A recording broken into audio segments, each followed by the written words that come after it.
दिल्ली में कुतुब मीनार है। कुतुब मीनार को हम सब देखते हैं, जानते हैं, और हमें बचपन से पढ़ाया गया है कि कुतुब मीनार को किसने बनवाया? कुतुबुद्दीन ने। राइट, आपने भी पढ़ा है, हमने सबने पढ़ा है कि कुतुब मीनार को किसने बनवाया?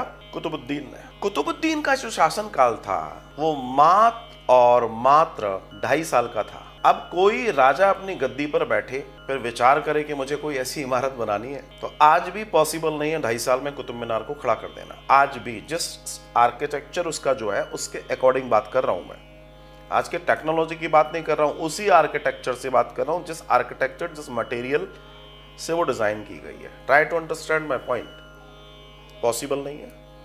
अच्छा, जब आप लोग कुतुब मीनार जाते हैं, हम जाते हैं तो वहां देखते हैं सारे हिंदू मंदिर हैं। इसका मतलब यह है कि कुतुबुद्दीन ने अपनी नेम प्लेट लगाई। असल में ये जो मीनार है ये वराह मीर ने बनवाई थी। वराह मीर एक बहुत बड़ा खगोल शास्त्रीय था, और ये वराह मीर, ये जो कुतुब मीनार है, अब क्या है, देखो राजनीतिक दर्शन अलग होता है। राजनेता डरता है, वोट से डरता है, बहुत सारी चीजों से डरता है, इसलिए वो इस चीज को नहीं बोलते।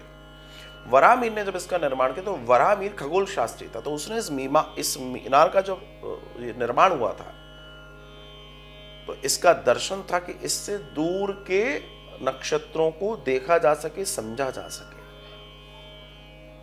और यह हुआ था राजा विक्रमादित्य के समय पर। अब महाराज इस बात को समझने की कोशिश कीजिएगा।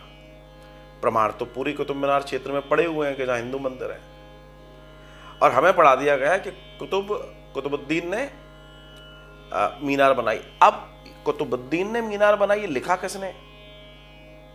तो हमारे यहाँ एक प्रधानमंत्री हुए जिनको पहले प्रधानमंत्री कहते हैं, उन्होंने अपने आप को चाचा कहलवाया। हालांकि मैं उनको नहीं मानता चाचा, मुझे ऐसे चाचा नहीं चाहिए।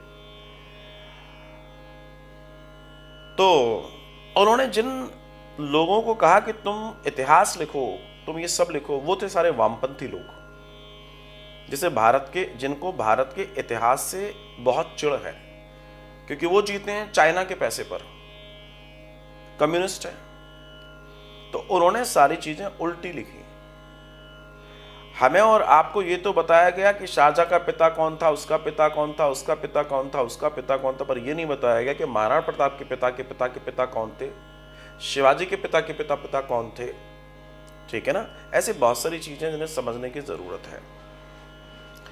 ऐसे ऐसे सिख योद्धा हुए हैं जिनको बाहर की यूनिवर्सिटीज में पढ़ाया जा रहा है, विदेशों में पढ़ाया जा रहा है, भारत में नहीं पढ़ाया जा रहा। अगर उनको पढ़ा दिया जाएगा तो हिंदू मजबूत हो जाएगा, क्योंकि जब आप अपने शौर्य को जानते हैं, जब आप अपने शौर्य को पढ़ते हैं, तो आप में आत्मविश्वास पैदा होता है।